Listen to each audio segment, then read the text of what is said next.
Empecemos por la maceración. Veamos lo que ocurre durante la maceración. Bueno, lo sabéis mejor que yo, sin embargo, querría destacar algo que ahora ya se da por sentado, el hecho de que durante la maceración se desencadenan la cadena de las polifenoloxidasas y la cadena de las lipoxigenasas. La cadena de las polifenoloxidasas es la responsable del pardeamiento de los mostos, mientras que la cadena de las lipoxigenasas es la responsable de la formación de los aromas vegetales. Así nos lo han enseñado hasta hace poco. Luego las cosas han cambiado un poco. Además de estas dos cadenas, podemos contemplar entre todas las demás variables las dos opciones que se han convertido en opciones casi filosóficas, casi religiosas. ¿Hago maceración en oxidación o la hago en reducción? Intentemos evaluar un poco estas cosas. Vía de las lipoxigenasas. Se desencadena en cuanto rompo la estructura vegetal.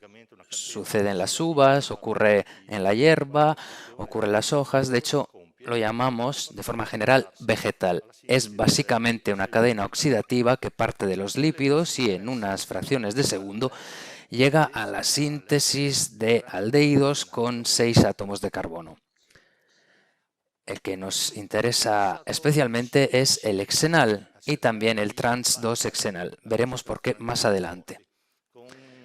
Llevamos décadas y décadas intentando bajar la concentración de estos compuestos por medios tecnológicos o por medios físicos,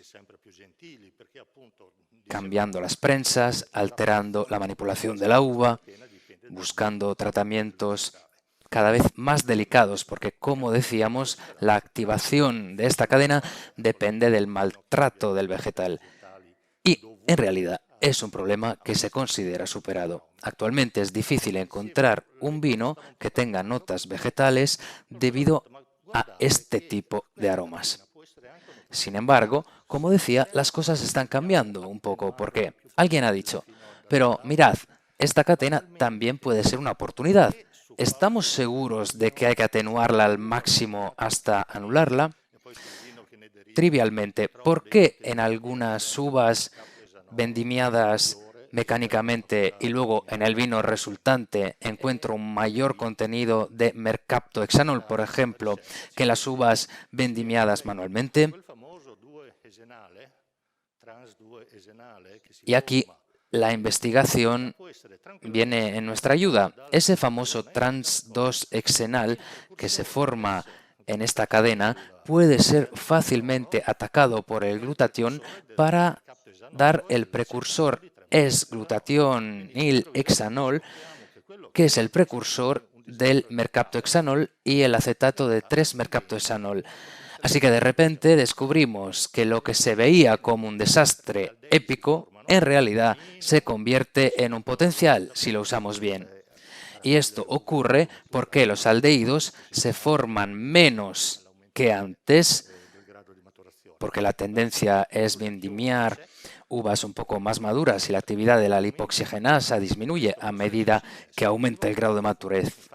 Pero hay glutatión, está ahí porque está en la uva, así que en el momento en el que se desencadena este proceso, se forma este compuesto. De hecho, al principio se creía que era una variedad de Sauvignon, pero ahora se sabe que es omnipresente. Yo lo llamo aroma tecnológico en clase para entenderme con los alumnos, porque depende precisamente de la tecnología que utilicemos. Incluso otros autores dicen que ni siquiera es necesario relacionarlo con la cisteína.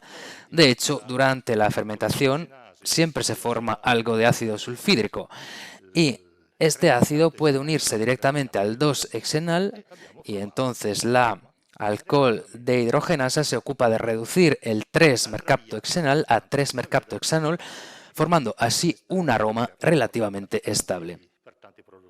La otra vía importante es la vía de las polifenoloxidasas, que es el terror para muchos productores. La enzima responsable, la polifenoloxidasa de la uva, dejemos la lacasa, hablemos de uvas sanas, polifenol oxidasa de uva y tirosinasa, que pasan a oxidar los ácidos sinamil tartáricos y forman quinonas. De ahí los primeros compuestos de oxidación que a su vez comienzan a oxidar otra cosa.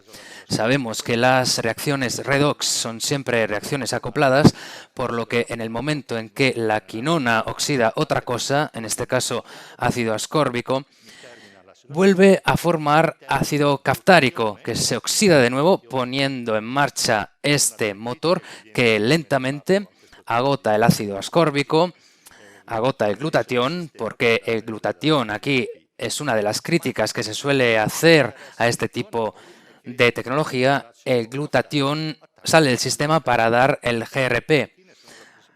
Pero lo que nos interesa más es que la quinona del ácido caftárico ataca a las catequinas. Sabemos que las catequinas son la principal fuente de inestabilidad de los vinos blancos, mientras que en los tintos son buenas para nosotros porque componen el perfil fenólico total. Las catequinas están sujetas a oxidación, están sujetas a polimerización directa, están sujetas a polimerización mediada por acetaldehído o polimerización mediada por ácido glicosílico y por tanto conducen al pardeamiento del sistema. ¿Qué hacemos con esta vía? Tenemos dos opciones: o le seguimos la corriente y tenemos lo que normalmente se llama hiperoxigenación, o la bloqueamos. Para secundarla basta con dar aire. Si queremos bloquearla, basta con añadir un poco de dióxido de azufre, pero muy poco, basta con 30-35 miligramos litros y en pocos minutos el consumo de oxígeno se detiene por completo. Si luego añadimos la nueva generación de prensas de atmósfera controlada, si luego garantizamos todo esto también en todo el proceso de producción, obtengo esos vinos que se llaman en reducción. Sin embargo, existe una opción. El dióxido de azufre debe añadirse ya directamente a la uva, porque el primer mosto que sale ya debe encontrar un inhibidor de la tirosinasa. Así que si no tengo en cuenta esto, en realidad nosotros llevamos cientos de años hiperoxigenando sin saberlo, porque a la salida de la prensa el 60-70% de ese proceso que veíamos antes ya se ha producido. Así que cuando vamos a dar aire vamos simplemente a completar un proceso que ya había empezado. ¿Cuál es la diferencia básica entre estas dos técnicas? La diferencia básica es que si